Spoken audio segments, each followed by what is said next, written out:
বিসমিল্লাহির রহমানির রহিম।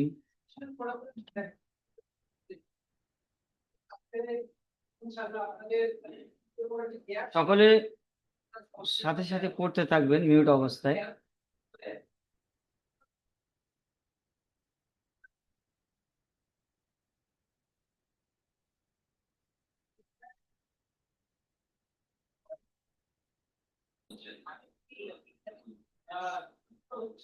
জি পড়ুন। রব্বি ইয়াসসির ওয়ালা তুআসসির ওয়াতাম্মিম বিল খায়র ওয়াবিকা নাস্তাঈন ইয়া ফাত্তাহ রব্বি জিদনি ইলমা।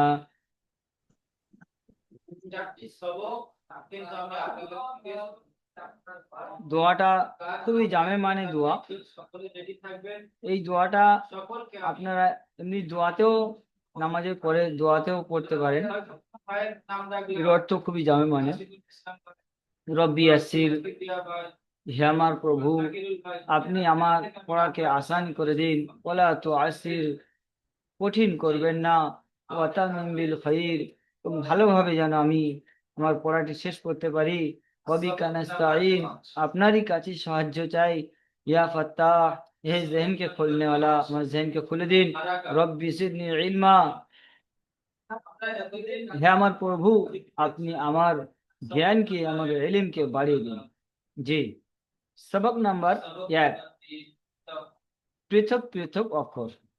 অর্থাৎ পৃথক পৃথক অক্ষর অর্থাৎ ছাড় ছাড় অক্ষর, আলাদা আলাদা অক্ষর, একটি একটি, যেটাকে আমরা বাংলায় বর্ণমালা বলি। জি, এটাকে, এই লম্বা ডানিটাকে আলিফ বলা হয়।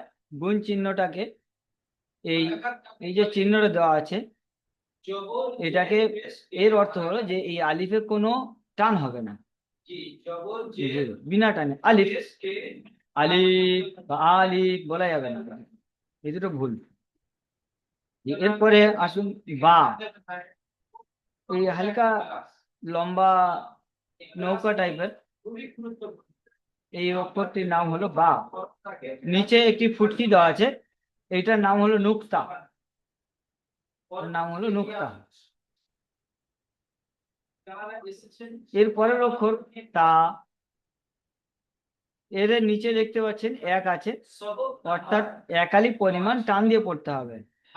আর এক আলিফ টান বলেছিলাম যে একটি বন্ধ আঙ্গুল স্বাভাবিকভাবে খুলতে যেরকম সময় লাগে, এতক্ষণ পরিমাণ টান দেওয়ার নাম হলো এক আলিফ। জি, এরপরের অক্ষর তা, এক আলিফ। তার উপরে তিনটি নোক্তা, তিনটি নোক্তা, তার উপরে দুইটি নোক্তা।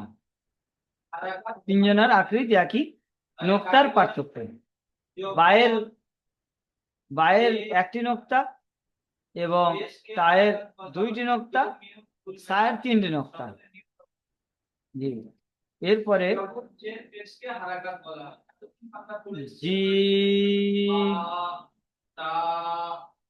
জিমে দেখছেন তিন লাগানো আছে, অর্থাৎ তিন আলিফ, তাকে তিন আলিফ পরিমাণ টান দিয়ে পড়তে হবে। জি, পরে হা,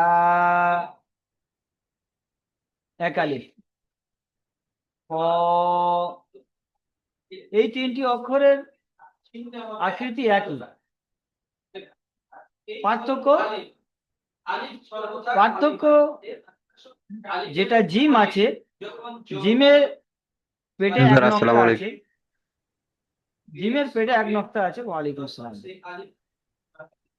জিমের পেটে এক নক্তা আছে এবং আয়ের পেটে কোনো নক্তা নাই, খালি। মাথায় একটি নক্তা দেখতে পাচ্ছেন, এটাই হলো চিহ্ন। আকৃতি তিনজনারই একই, কিন্তু নক্তার পার্থক্য। ছয়ের মাথায় আরেকটি জিনিস দেখছেন আপনারা, স্টার চিহ্ন। এটা অর্থ হলো যে এদিকে পুর করে পড়তে হবে, অর্থাৎ মুখটা গোল করে পড়তে হবে। যেমন আমি দেখাচ্ছি, দেখুন আমার মুখের দিকে, হ হ এটাকে পুর বলা হয়। এটাকে যদি কেউ পড়েন হা হা তো ভুল হবে, এটাকে বারিক বলা হয়। সিম্পল আমরা যেরকম বলি এটা বারিক। তো হ মুখটাকে গোল করে পড়ার নাম পুর বলা হয়, যে একালিপ টান আছে। এরপরের অক্ষর দাল, তিন আলিফ টান আছে। এরপরে জা, তিন আলিফ। দাল এবং জালের আকৃতিও একই, কিন্তু নোক্তারই পার্থক্য। দালের উপরে নোক্তা নেই এবং জালের উপরে একটি নোক্তা। আশা করি বুঝতে পারছেন। এরপরে অক্ষর র, তারপরে যা, র এবং যা, এই দুটিও একই অক্ষর। আসসালামু আলাইকুম হুজুর। ওয়ালাইকুম আসসালাম। র এবং যা একই অক্ষর।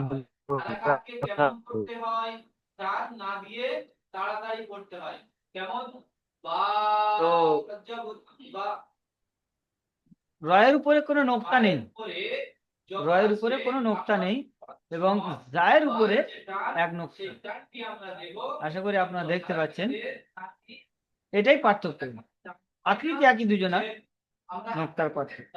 এরপরে হলো সিন, তিন আলিফ টান আছে। জি, সিন, এই সিনের আকৃতি। এরপরে শিন, শিনের উপরে তিনটি নোক্তা আছে। সিন এবং শিনের আকৃতি একই, এখানেও নোক্তার পার্থক্য। সিনে কোনো নোক্তা নেই এবং শিনে নোক্তা আছে।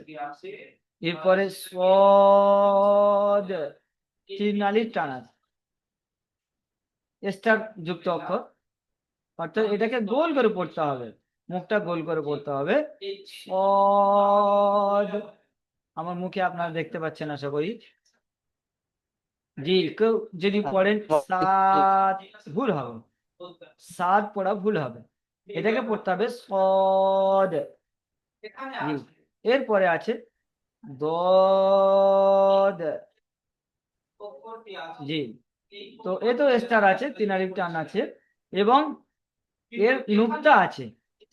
সদ এবং জদের আকৃতি একই, পার্থক্য সদে নোক্তা নেই।